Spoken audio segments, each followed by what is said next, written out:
It's Just Business with Steve Thomas and your host, Chris Larry.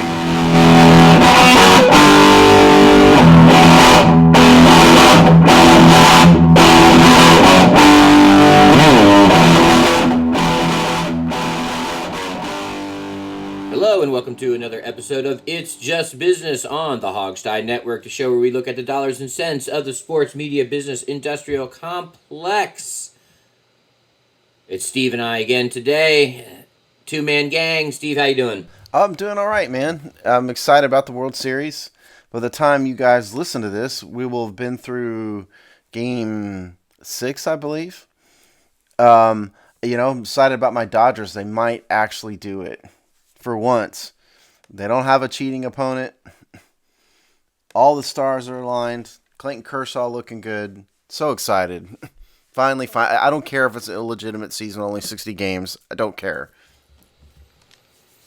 Championship is a championship, that's for sure. Yeah, that's right. Exactly right. When it's your first one since 1988, I'll take it. But they got to get through 2 more wins. That's all I'm saying. Right. As of recording, it's 2-1 Dodgers, correct? Yes, and we're recording this on Saturday morning. Then Game 4 is Saturday night. I contemplated driving to Dallas to actually go see it in person until I realized I could not get cheap tickets, which is something that we contemplated talking about this week. But I thought maybe World Series tickets would be much cheaper, but no such luck. So it's out of my price range, unfortunately. The little guy always gets screwed. I know. It's all about corporate masters, man. No, see, they only sell tickets in groups of 4 is number one. And I'm not going to spend $4,000 on any sports entertainment ever. I'm just not. And so that automatically counted me out. Plus, I don't think I could even find 4 people who would even want to go. So there you go. That seems like a weird rule this year. Well, I think they're counting on the fact that it's a World Series, and so they'll find somebody to do it, Even if it's like Coke or Pepsi or whatever, they'll just buy them and give them away, Not right. to me, but... Call up your... you got to get your people on from PepsiCo on the line. I used to know them at one point in time. I had the Coke people, but it's been too long. A quick aside as we talk about Pepsi real quick. If you're listening to sports podcasts, you probably, I think especially in the athletic family, you've heard these Pepsi League of Football Watchers commercials. Have you run across these, Steve? I don't think I have. It is literally the worst ad campaign I've ever heard. The thrust of it is that Pepsi is the drink of couch potato lard-ass dudes who watch football. The whole thing is like, we don't play football, we watch football, and Pepsi is the drink for you. And we're going to get fatter by... Yeah, is diabetes the sponsor of this ad? It's like the most... it's like insults their user base. It's the weirdest advertising campaign I've heard in a long time. If you are an unathletic, unhealthy, overweight couch potato, please drink our product because we can make you more overweight and more unhealthy. League of Football Watchers, the campaign is called. It's the worst campaign. So it's really hard to advertise for soda because it's such an awful, health-wise, it's so terrible. There's not a lot of things you can do that's legal that is worse for you than soda. If you drink a lot of it, all things in moderation. But it seems to me like an advertising campaign for something like that ought to be active lifestyle, showing that there's maybe more to life than Pepsi. But if you're going to enjoy a soda every once in a while, this is the one to do. That would seem to be, you'd have to have that kind of focus. Not I'm going to sit on my butt for 8 hours and watch football and, like you said, get diabetes, Yeah, they went the exact opposite direction with this particular ad campaign. Hey, maybe they know their audience, right? So you make that point, but I don't get it. I don't get it either. That I'm gonna have to watch out for that. Just to, now that you mention it, just to see it. I don't watch a lot of commercials because almost everything but sports I watch on DVR'd, and so I just fast forward through every single commercial. It's a time. Yeah, I've only heard this on podcasts. I think it's maybe just a podcast campaign. I haven't seen it on broadcast television, but yeah, the League of Football Watchers. If you just Google Pepsi League of Football Watchers, I'm sure you could get info on it. Now you're gonna make me do it. I'm gonna have to check it out. They ought to do it. Right. They ought to do a film commercial of it and have some gigantic, 400-pound obese, person with an IV in their arm, guzzling, soda. Right, some man child that lives on every down of the Buffalo Bills or whatever. Exactly. No disrespect to Buffalo Bills, you're having a wonderful season. All right, let's go ahead and move on. Stick sort of within the NFL and sort of within the idea of how you brand things.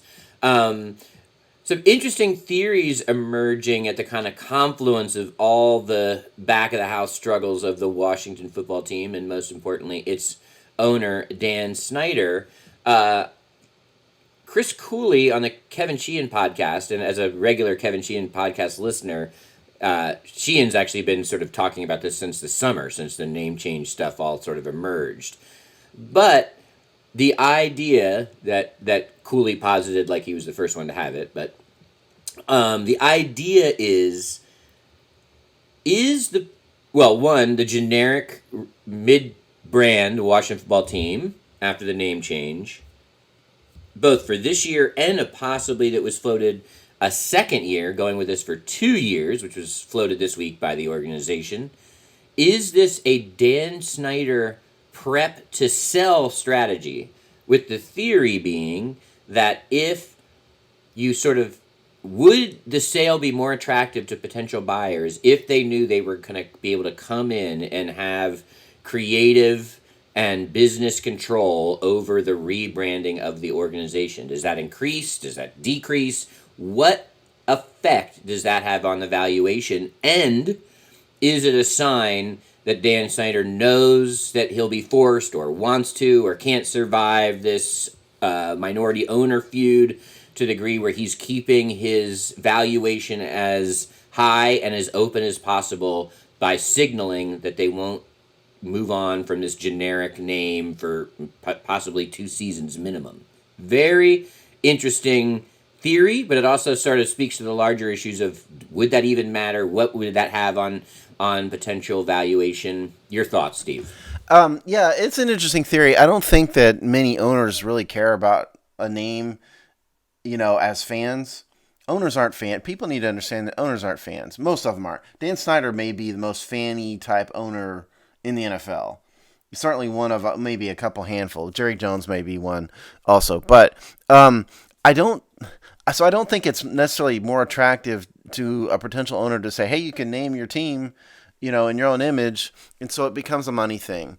And I think what would attract an owner far more is to have a name that has significant business goodwill behind it. The New England Patriots, the Dallas Cowboys, the Los Angeles Lakers, the Celtics, a long-standing name with a history, because, I know you know this, Chris, but goodwill is a business term.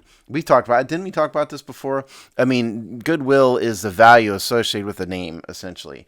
And what Sheehan's theory is acknowledging that the Washington football franchise has zero goodwill because they don't have a name.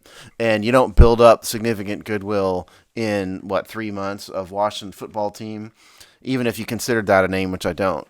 So it's an acknowledgement that I think it's maybe a little bit of a marketing bonus to say this, but I think owners would care far more about having an established brand to buy than they would, hey, I always wanted my football team to be the Tigers or whatever. So I guess it makes it a little bit more attractive, but I think it certainly does not add value.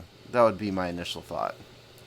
Yeah, I think, yes, there's no doubt, like having, buying something with all that brand goodwill baked in is obviously everyone's number one preference, right? Like, so, but I guess the thinking is that if you knew, so let's not take hypotheticals, let's take the real details here. That goodwill is already sailed, right? The name's already been changed. It's gone. It probably was, trending bad anyway, even with the name. So would you as a new owner prefer, now also, not many business people trust Dan Snyder. So like if they rush through like a Warriors or a Red Wolves, and I'm not having an opinion here, I'm just saying, and that only stuck for a year, and then and it wasn't well received, then you're negative goodwill, right? And so then does it cost the new owner more money to change it, to go through that process again? So it's almost like, do you keep things as generic as possible? Because if you know, the reality is you're already starting at a zero with goodwill, maybe even deficit. So would you rather have the opportunity to create that yourself and have at least self-determination about what that's going to be? Or do you want to be saddled with what it might have thought was a rush job and poor decision making, which, anybody analyzing Dan Snyder would assume that that's what's went on? Well, yeah, no, I think you're right. I think that is the scenario. Now, I don't know if Dan Snyder necessarily thinks he's going to have to sell it to sell. That's a whole nother theory. Every indication in the media he's given is that he wants to pass the team on to his children, which, for you Washington fans, God help you, right? Because certainly the children are almost never better than the dad, and the dad is terrible. So that doesn't bode well. But regardless, he's never given an indication of that. But that having been said, we'll see, I guess, what the NFL investigation of the team turns out. What if it turns out that he's been a complete sleazeball personally? Maybe he is prepared because he knows, obviously, and maybe he's prepared for that. So yeah, I do think that it's sort of akin to a baseball team stripping their roster down to zero before they sell. Because in baseball, this happens a lot, if you notice. Not so much in the NFL, but in baseball, right as a team is about to sell, the Florida Marlins are an example. They burned everything to the ground, zero, to all contract-wise, to zero. And that's when the Derek Jeter group swept in, when they had I think their payroll was like $25 million at one point in time, which was like, the left side of the Dodger infield, So yeah, I think it's kind of akin to stripping down the product a little bit. It doesn't increase value, but I think it increases marketability. Because sure, I think if an owner comes in and he or she says, we want to start anew, and I think I can market this team and sort of forget the old, people like me, your dinosaurs, who cares? We're going to start anew with a new fan base, new look, new image. This is the new era of Washington football, and we are the whatever, the Warriors, or whatever. And I can tell you, by the way, that I guess I do keep up with the trademarks as much as I can, and so I check it every once in a while. And the entity that owns the franchise, the Washington franchise, has not filed anything new other than Washington football team. So there's no plan in motion right now. So let's switch to that for a second, because I think that the kind of inconceivability of that also drives the semi-conspiratorial thinking around like what the motivations are to not rename the team, which leads to the Sheehan Cooley theory. What is going on? I mean, let's say, for instance, he has no intention of selling the team, and he thinks he can, block any league. He can skate around the league forcing him to sell. And he's sort of betting on himself. What is the thinking about not being proactive here? I actually was supportive. We're not here to debate the name change. It changed. Now we're moving on. I was supportive of the idea that you take your time, you do a year. I'm okay. I'm not super embarrassed by the Washington football team genericism for a year. Get it right. Do some research. Get your ducks in a row with your patents and your trademarks and all that good stuff. And then come forward and do it. But this idea that this would potentially take root as the way forward for the franchise is insane. And so, what do you think is the long-term strategy, especially if what you're saying is true, which I, believe you, is that they're doing nothing, in terms of due diligence to set themselves up for a rebrand. What is the business thinking about staying generic?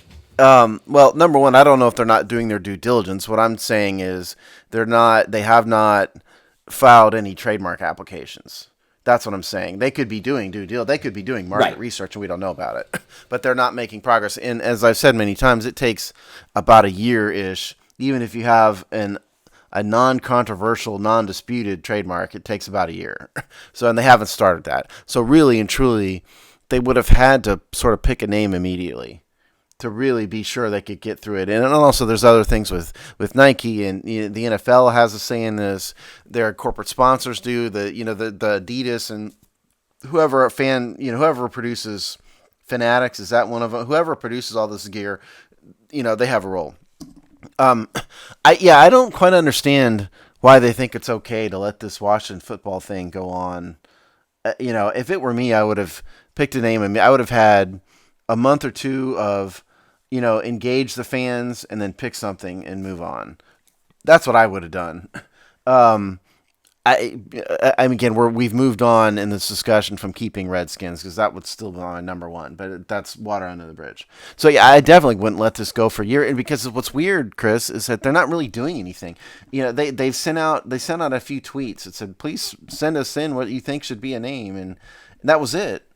So they're not. It's like they're doing nothing, which is, I find, really odd. Maybe Jason Wright is more involved in this than we suspected. Maybe Dan was sort of waiting on him to come in, get his feet wet, and kind of let him deal with it. But if this is like a major thing for the franchise, if I were Snyder, I would be intimately involved in it. It seems like he's literally doing nothing but hiding in his basement. Yeah, and speaking, the more this goes, well, yacht, if you want to be. Yeah, there you go, hiding in his yacht in the in the Mediterranean. If you want to be, I don't, and. As a fan, I don't want to. I'm much more interested in speaking about this here in this show as the business perspective. But just as a fan, and actually just as fans of the league, I think it just gets more and more ridiculed as it kind of continues to take hold. Right? Everyone, I think they got some blowback, but I think people understood the situation or whatever. You got to take their time, yada yada.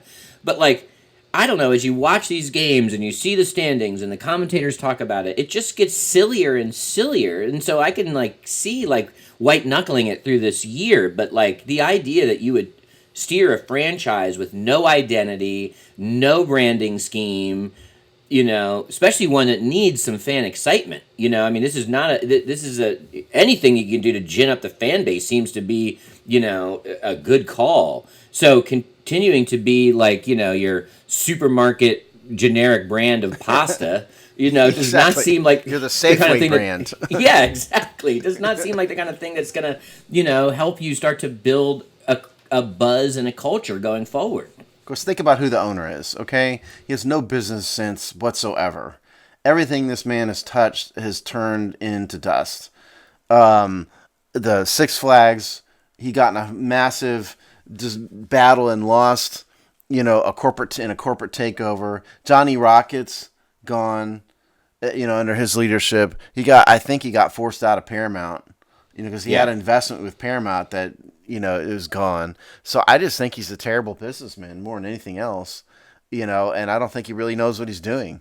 And I don't know anything about Jason. We all kind of celebrated Jason Wright because, he was a fresh voice, and he's charismatic and personable and all that, but I don't know if he knows what he's doing either. I have no idea really who he is at all other than reading a bio.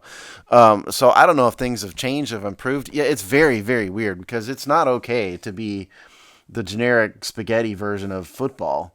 And even I don't watch the Fox's pregame show very much because it just bores me, but I'd caught a little bit of it a couple weeks ago, and even they were making fun of it. They had a segment making fun of the NFC East, where they had characters sitting around a campfire, cowboy style, rancher. Oh yeah, style. It was a CBS. It was a Survivor parody. That's what it was. Yeah, and they were making fun of the fact that Washington had no name. I make fun of the fact that Washington has no name, and I hate the Washington football team thing. I think it's awful and just a terrible brand. And they've got this WFT acronym that's just the worst acronym in the history of acronyms. So I don't know why anybody would think it's okay to not dump that as soon as possible. As soon as possible. And it's just the weirder thing is they don't seem to be doing anything. There seems to be no plan at all. It's just ho-hum. We'll get around to a name whenever we feel like it. And so maybe there is a plan for Snyder to sell. What the podcast you're talking about, it was just speculation. They weren't reporting anything. Yeah, they're just talking. But I mean, it kind of makes sense a little bit. I just don't think Dan Snyder ever wants to do that. That's all. Yeah, who knows? I mean, their theory makes sense, just like in a construct of nothing makes sense here, right? So like, oh well, that at least has that even has a line of logic I can follow. If you're looking for grasping at straws, and I think the other potentially like similar line of logic that makes some sense here is like, you know, Schneider is the kind of that throws fits, that holds grudges. I almost, I wonder, because we all know. Listen, we talked about this in our last show. Whatever your beliefs about the name change, the idea that this was driven by, Social social justice consciousness. is Yeah. a joke. It was a punch in a battle that was thrown at the right time, very smartly, very shrewd, very art of war, type of thinking. But that's what Sun Tzu it would was. be That's what proud. forced it. Yeah. So I think part of it is he's just got his nose bent out of joint and is pissed that he was forced to do this, and so now he's just sort of like throwing a temper tantrum and leaving it this way and like kind of taking his toys and go home type of reaction. Yeah, yeah, no, I think that's kind of right. I think that is sort of what happened because a team that really cared about branding they would have a campaign going from the start. Even if they don't care what the fans think, they would at least pretend that the fans matter, and so they'd have a campaign. It's kind of like when the Washington Bullets changed their name to Wizards. What did they do? First of all, they didn't have a year of having the Washington basketball team. You know, they had a fan campaign. They had everybody involved. I lived in D.C. when this happened, not in the district, but in the D.C. area.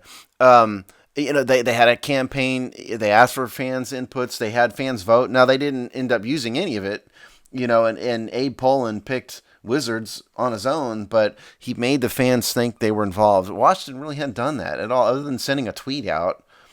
It's just weird. It sort of is kind of Dan Snyder taking his ball and going home a little bit, and kind of pouting about the fact that his minority partners have forced him into a corner. Yeah, This team is, other than the Jets, even the Cleveland Browns aren't what's the word, you know, the words escape, but aren't this much of a disaster and mismanaged. It's only the Jets, the other team that is this much of a mess. And on in the on field product is terrible. The branding is terrible. The messaging is terrible. It's just this team is just the absolute dreg of the NFL right now in every conceivable way. I don't think. Here's another theory for you, Chris. I don't think the team really wants fans in the stands this year. oh, I think they think this is a total win for them. Yeah. Now they just let this week announce that they got dragged kicking and screaming into letting like I forget the number 8,500 fans maybe in a game in November, but I think they're doing that kicking and screaming, because I don't think they want to be embarrassed. Again, I don't think they could even if you did 20,000, I don't think they could get 20,000 people in the stadium. I don't think they No, could get 10. right. Pre-COVID, they might have struggled. Yeah. And so, especially if your fans from Philadelphia, New York, don't think it's worth the time, money, and putting themselves in potentially harm's way to come from their home city, then Yeah. you're talking about a much steeper decline in ticket Yeah, sales. yeah, it's like you can't even fill up an arena, get akin to an arena football league crowd. Yeah, no, I totally think that they think that was a dodged bullet for them this season. But then at the same time, you don't. I wish they were It's just making they're some doing lemonade nothing. out of these lemons, right? Because then you Yeah, could spend a year with all the things you said, like the rebrand and like you'd take advantage of the fact that you can kind of take a break from the sort of like bags on head crowd in the stadium and build a little bit of excitement so that when you hit the next year and some kind of new normal that has fans and maybe there's a vaccine, whatever, blah blah blah, you could actually like be building buzz and excitement. You'd actually take and you have it advantage all of that hit at break. one time. Yeah. Yeah, that's exactly. They ought to be on ESPN, on ABC News. Send Jason right out. Dan Snyder ought to do a 60 Minutes interview about it. Things like that. I would have built an entire fan marketing campaign in the DC area about it. Help us name the new team, and Yes. and they're not. It's like they're literally doing absolutely nothing. It's just okay. We're done. Fine. You guys are happy. The Redskins name is gone.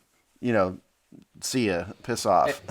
And that's what makes it. That's what makes this idea that maybe he's optimizing to sell, like Right. actually sniff legit. Like I'm sure many of you listeners out there have sold a home or whatever. You don't put in your. You don't paint the house the color you want it to be when you try to sell it. You paint what research tells you is the most seller friendly, some beige or white. You give as much of a blank canvas. Staging a home is a whole industry now. So like, is it look like that? I mean, that's a legit question. It is. It is. I part of me just thinks Dan Snyder's way too stubborn to acknowledge Yeah. that, though.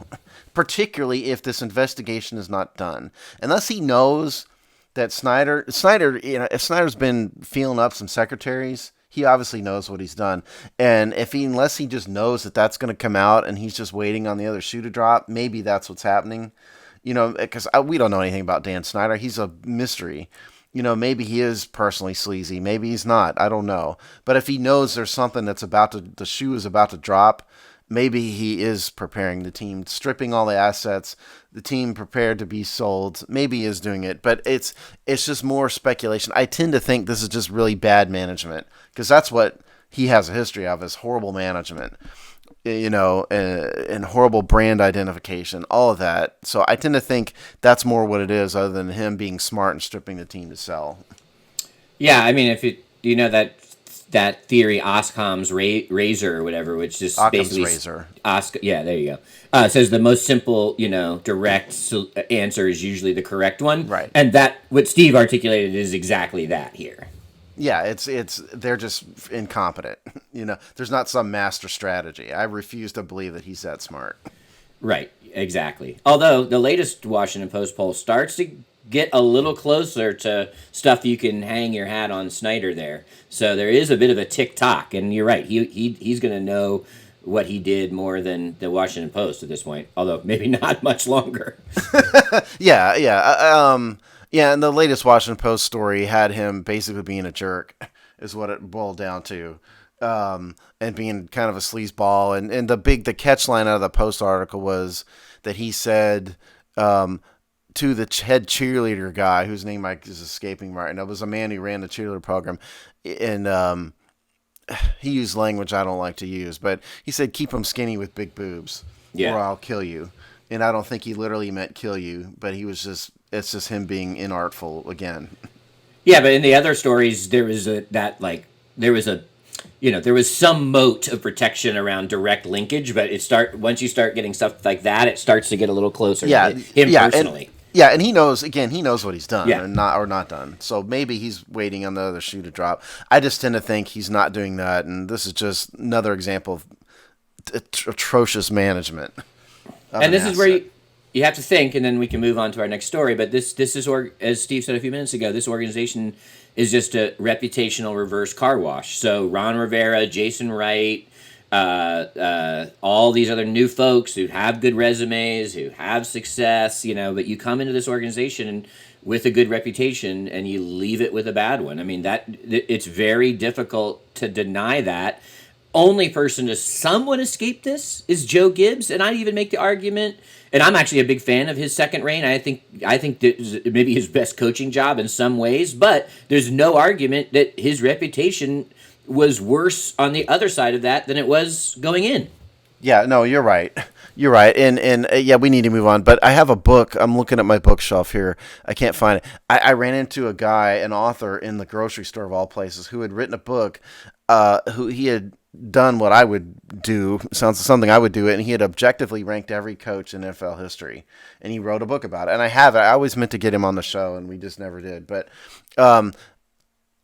his objective criterion, he put Joe Gibbs down lower than I thought, like 10 or something.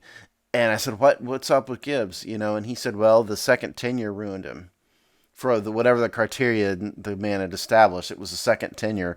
He said when I took out the second tenure, he was up in the top 5, or whatever number it was. So, yeah, everybody, it's the reverse car wash. Absolutely, it ruins every. Ron Rivera, not a Hall of Fame coach, but solid reputation, decent man. Looks like a moron now.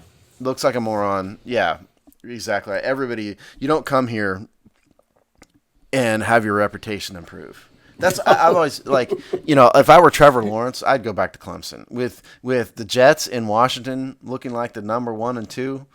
I would not want to go to either one of those. I would go to, unless his family needs the money. I don't know about his family situation at all, but unless his family needs the money, I would go back to Clemson another year and hope for a better organization who just had a down year. Or just pull the John Elway, Eli Manning route and just force the issue. Yeah, we're not doing it. Draft us Yeah. if you want, but I'm going home. Yeah. Right. All right, so we're going to move on to a second story here, one that we sort of follow and the big ideas, and that is the sort of legitimization, all that, of sports betting and, sports not being a thing that was done in a few cities or, in back alleys or, with I got a guy type of thing, but more integrated into the sports themselves. And the way we'll focus this story was a recent article about how the NBA had some second screen, TNT had some second screen style programming that tracked sort of the game in real time, a broadcast version that focused on the betting and the analytics and the things that someone's following the game for those reasons would be interested in. So think of it a little bit like the Red Zone or Fantasy Channel version of NFL package, but for gambling, basically on NBA games on TNT. And it looks like, it was successful enough where that, quote unquote experiment is probably going to become the norm. Yeah, so if you want to read more about this, we found this in Front Office Sports, dated October 19th by Michael McCarthy, called After a Successful Test, Sports Betting Driven NBA Telecast Here to Stay. Now, I didn't know, I boycotted the NBA almost all season, so I didn't know that this even existed. Part of me doesn't like this, because I'm just not wild about the idea of gambling being so integrated in professional sports, because I think it just is ripe for corruption, But again, that's water under the bridge and a topic for another day. What I think the NBA sees is a massive marketing opportunity, and so they're just going to close their eyes and put their fingers in ears and go, la la la, it's not. We promise it's not going to be corrupt, because. Again, I think it seems pretty likely at some point somebody's going to approach a player and go, okay, we can make a lot of money if you just, drop 10 instead of 20 or whatever, what have you. But so what they're talking about here is what Chris said, which is it was called, hold on here a second, a live stream called TNT Bets. That was what they had. TNT had during the Western Conference Finals. There was something else called NBA Bet Stream that was offered online via the NBA TV and NBA League Pass program. So I think it's an acknowledgement of the future that a big part of the sports marketing segment is now gambling. Again, for better or for worse, it is what it is. I think that the other major leagues, football and baseball, are going to look at this and see if it works for the NBA or not. And if it does, which it seems to be a success, wouldn't surprise me if the NFL has one. Because, Chris, I don't know if you saw this, the Redskins, Washington put out a voter thing yesterday that said, please vote for the Maryland proposition to allow gambling. Did you see this? I did. I've never seen an NFL team get so in bed with gambling that they're doing that. That's amazing. So I think this is probably the wave of the future, for better or for worse. And I think we're going to see the NFL and NBA do the exact same thing if the NBA has success. Oh, without a doubt. This second screen type of thing has been in the entertainment industry now for about 10 years. Obviously not with the betting component, but like this idea that you give your more dedicated fans a deeper way to engage. It aids rewatching. I watch the game live, then I go back and watch, or I watch my favorite show live, and then I go back and watch the second screen experience, which might be unpacking fan theories or going deep. So that taking advantage of that and having as a fan engagement strategy has been in the entertainment industry for a while. What this is So people that understand how to program these things understand the value of it. They've already studied it in other contexts. But you layer in the gambling, which then makes, the sort of stakes on the viewer side way more intense and real than, it'd be fun to see what character actors went on to do other things when I rewatch a show. That's for like nerd fan. This is for fans with stakes and literal financial stakes in the game. Yeah, so, and who think that they can get smarter over time with more data, more analytics. They can make smarter bets. So both for the bets that they have on that game right there, and for their own sort of self-learning to be a better, more successful gambler, it makes a ton of sense to use this methodology of the second screen with a much more direct output and investment by the fan. And I loved some parts of this article where they try to make it poetic. Oh, deeper fan engagement. No, just I know that's funny. Call it what it is. Like, please. Yes, I understand the available audience for all sports seems to be shrinking. For whatever reason, maybe that bounces back, maybe it survives the pandemic, maybe it was trends pre-pandemic, whatever. But the audience seems to be shrinking on all sports. So what do? You go and say, how do we solidify our core audiences and make sure that they don't atrophy and then rebuild? And people betting on sports is at this point a core audience. Yeah, it was kind of funny to see him say, this is another way for deeper fan engagement. Yeah. And, that's just so much nonsense. What it is just say it, like you said, please just say, this is a way we can involve gamblers. That's what you need to say. And there's a technological aspect of it in that what they're doing is producing real-time immediate data that wasn't quite so easy to get and produce. Because what they're talking about is in-game prop bets, and that's something that they couldn't really broadcast and do kind of an immediate real-time in the past. And so that's, obviously we have the technology to do it now. And so that's what they're doing is, again, I didn't watch this at all. But I'm assuming what they're doing is pumping in real-time data to allow people to manage their prop bets more than anything. It's the wave of the future. It's cynical and cold, and to me kind of takes away sort of the purity of the sport, but that was gone a long time ago. This is just me being an anachronism more than anything. I think we're going to see more and more and more of this. Like Pete Rose is probably kicking himself. It's like, what was that, 50 years ago now? I mean, Pete Rose got thrown out of the sport and continues to be a pariah because he had the audacity to bet on his own game, and now they're pumping in real-time betting data and getting into business partnerships with Vegas, Vegas gambling house. It's just kind of ironic, and yet Pete Rose is still not in the Hall of Fame. Yeah, I have to say, probably maybe a little bit more of a winnable audience than Steve, and I really don't do any sports gambling, especially through any official means. I mean, maybe make a wager with a friend every once in a while is like yeah, that's not really $5 fun. That's not what we're talking about. Mostly because I'm afraid that if I just don't break the seal, then there's no harm done. But that's me too. Too, and it just kind of ruins the enjoyment of sitting down and watching a game for me. Yeah, and also, it avoids me explaining to my wife where $1,000 went.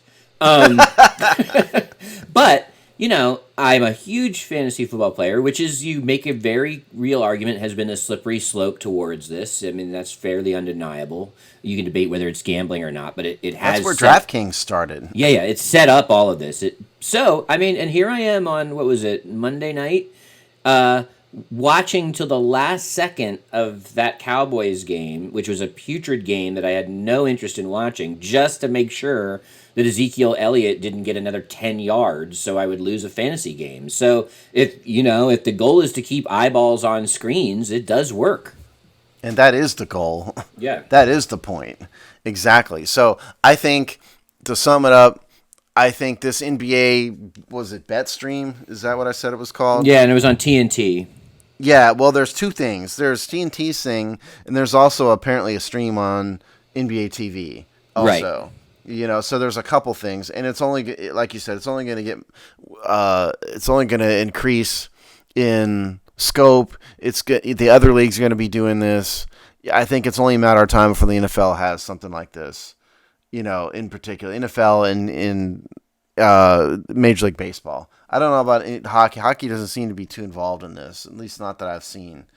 But they could do the same thing. So get ready. It's just, like it or not, it's the wave of the future. You know. Yeah, for sure. And Ted Leonsis is a big advocate, so He he'll make sure it happens Hey, in hockey. Dan Snyder has apparently applied for a Maryland gambling license. We talked about that a couple months ago. So, everybody's going to be doing it. That is true. All right, so we're going to move on to our third and final topic, which is a version of we love to circle back to stories that we covered in, I don't know, maybe a year and a half, 2 years ago, a bit of time ago. We talked about the Ricketts, right? I always think about the disease. Well, I mean, the Cubs fans may view him as a disease. So does Chicago, yeah. So we talked about like the long sordid journey of the Ricketts family taking over the Cubs, and there was a lot of short-term success, right? Then they World Series, blah, blah, blah. But a story in The Athletic this week talking about the Cubs doing 100 layoffs in their organization. And these were not, your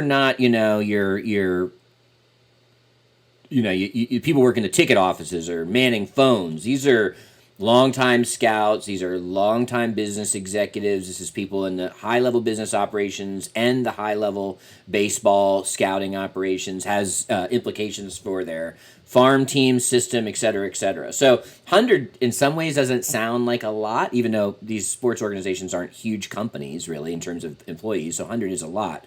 But almost as important is who these 100 were. Yeah. First of all, this story is by Patrick Mooney, and I'm going to pronounce this name wrong. Sadev Sharma, I guess. From this past Wednesday, Cubs are a decimated organization after laying off 100 plus employees. Again, at the Athletic. They're laying off scouts. Baseball operations people across the board. It would have been easier, as you said, to just lay off the whole ticket office. We're not really selling tickets anyway. We don't really need but two of you. No, this is an across-the-board decimation of the entire organization. Because I think of all sports teams, sports leagues, baseball teams are a little bit deeper because they own all of they have a huge minor league scouting operation. They scout high schools. They have a business relationship with minor league teams. So their reach in terms of size and scope is a little bit broader than NFL and NBA teams. And so what the Cubs have done is decimated all of it. Now, mind you, go back, we talked about this too, Chris. Major League Baseball dumped, I forget the number, a significant number of minor league teams. Cut the business relationship with them, and it was mainly like single A and rookie teams and stuff like that. So, this pandemic has really scaled back the Cubs organization.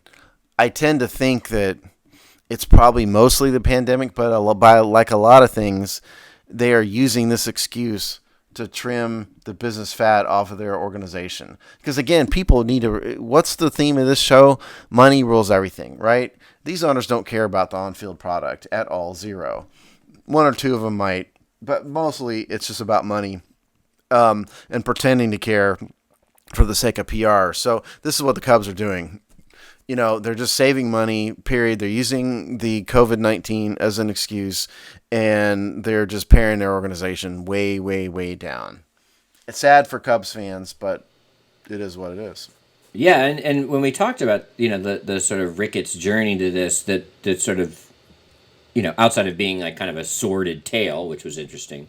It was one of my favorite stories we've ever done. Yeah, no, it was a fun one. But the real, like, kind of macroeconomics reason that we talked about it, and that probably is driving at least a good portion of this, is how much debt leverage they took on to buy the team. So, and we've talked about that issue a couple times, and some of these sports leagues changing their rules about how much debt can be carried, so on and so forth. So, I mean, you could take the pandemic out of this. You could even take the Cubs' success and non-success on the field off of this, and this was maybe inevitable just by how much debt they had to take on. And so if they were looking at their middle and long-term strategy, they knew they would be this fire sale at some point to get the cost of the operations in line with being able to manage their debt and any kind of almost hostile takeover type of scenario, sell off pieces, reduce overhead. Like, this follows a playbook regardless of baseball itself or the pandemic. Yeah, I think the major sports leagues are more and more ignoring their debt rules out of necessity because those rules were in place when teams were a whole lot cheaper. Back, even 20 years ago, these teams were only worth a couple $100 million, and there's a lot of people who can afford that. In context, obviously the average American can't, but there's a lot of people who can drop a couple $100 million. There's almost nobody beyond the Bill Gates types of the world who can drop several $1 billion without significant amount of debt. Because, newsflash, they won't let you have a huge ownership group. And these leagues prevent corporate ownership. They don't want, they don't allow corporate ownership. So you have to find individuals, and there's just not a lot of people who can drop $3 billion on a sports franchise without financing almost all of it. And so I think it's sort of an acknowledgement of reality of business today that they have to let this, like the Derek Jeter and Ricketts family heavily leveraged takeovers.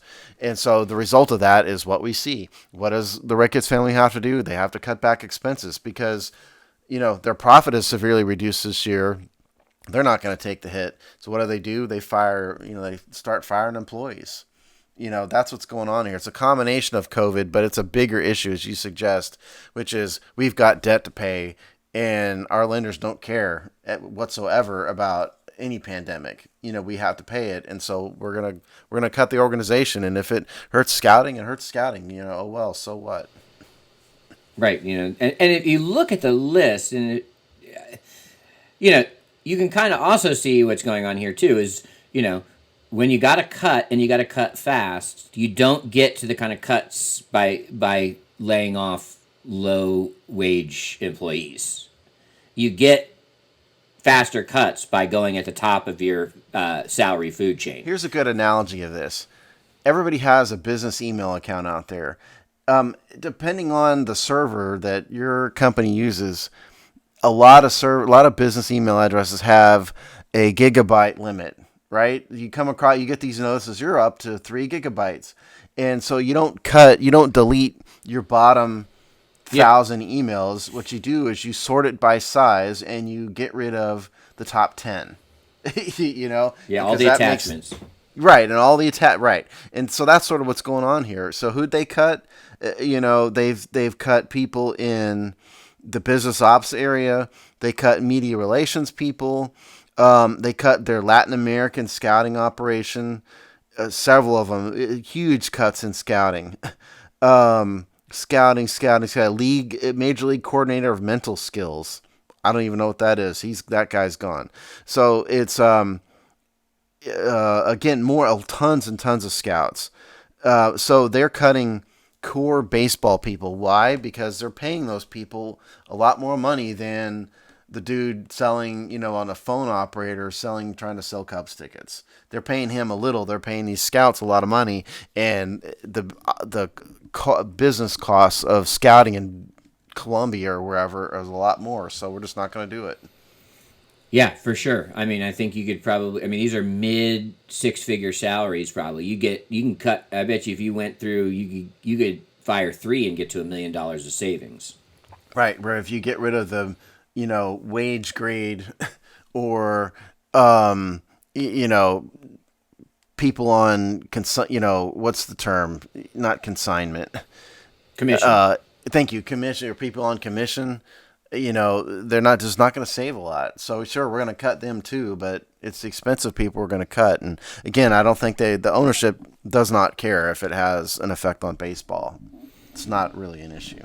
I do wonder, just a little bit from a sports angle, I do wonder if this means the clock is ticking on Theo Epstein.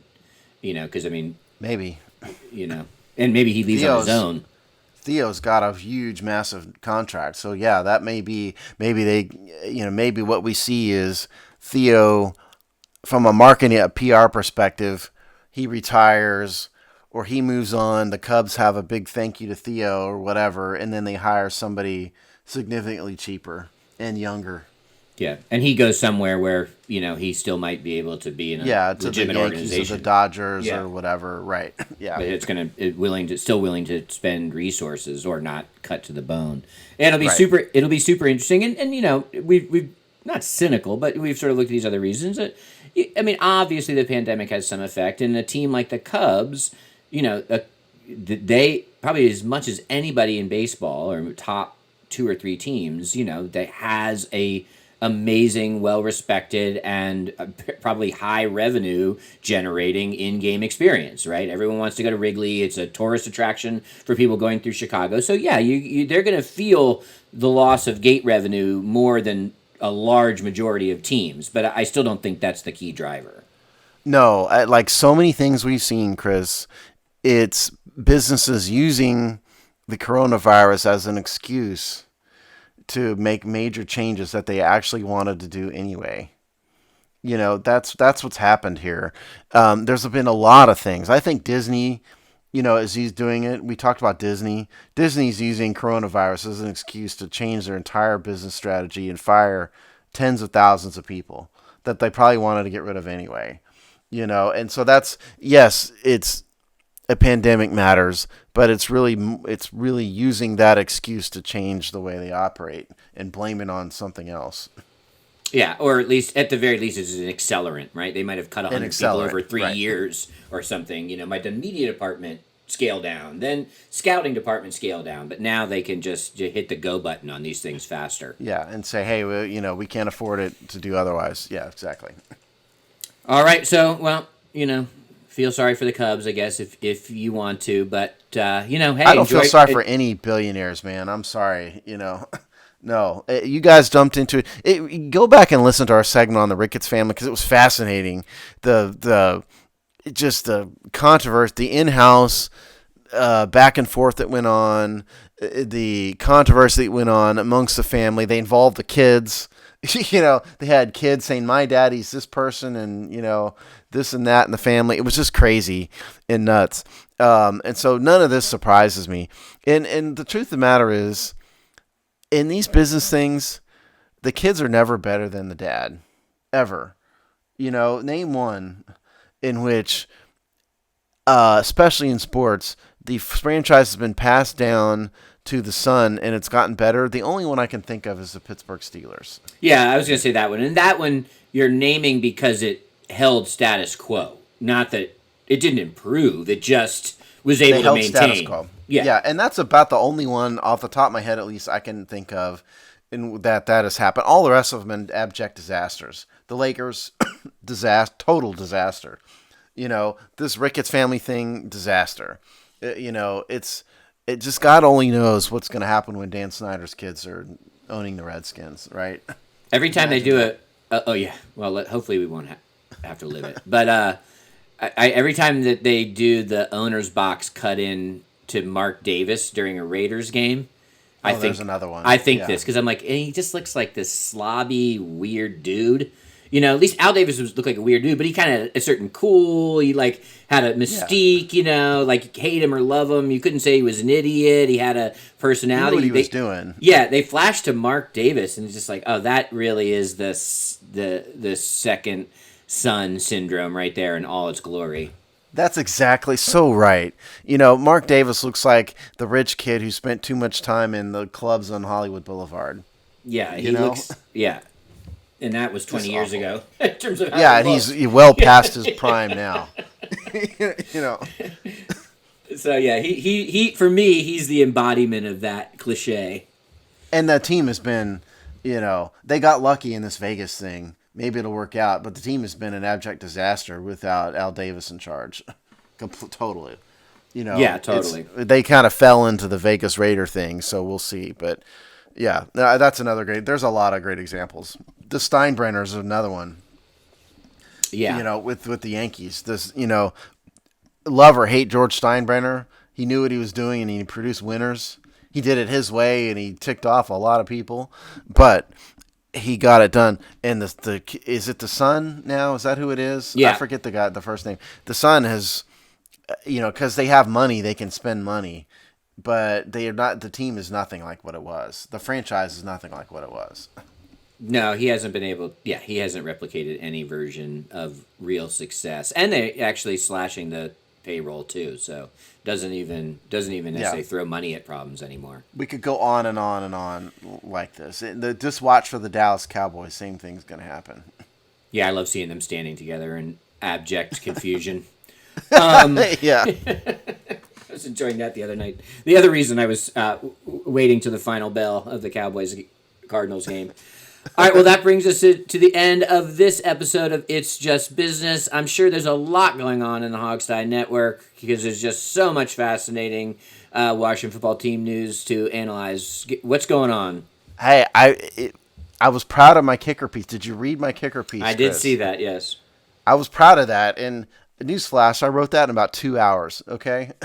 Because I'm just that brilliant. No, but read my kicker piece, please, because it's very detailed. If you ever everything you ever want to know about where Dustin Hopkins fits in the world of NFL kickers is there. But we've got Seasons of Discontent is back. Rick Snyder is back from his week-long hiatus. He was on a vacation. So that is his look at all things Washington, D.C. sports and life. And we're in the heart of the Hogstye game promotion stuff, which is getting more and more difficult by the week to do that, since the team is so bad. But we try to make it as fun as possible. So please check it out. I do enjoy your constant sarcasm around the defense in your tweets, I have to say. What do you call them? Some people our don't all-star catch it, though. defense or whatever. You just continually call them our exemplary defense or whatever you say. Yeah, it goes right over the heads of most people. I'm glad somebody's catching it. Oh Lordy. Well, we'll see. Cowboy week. Get excited, people. No one's excited. It'll be over by the time they hear. Yeah, that's right. So how was it for you? I guess is the way we'll put it here. All right. Well, with that, we'll be back in 2 weeks. See you then.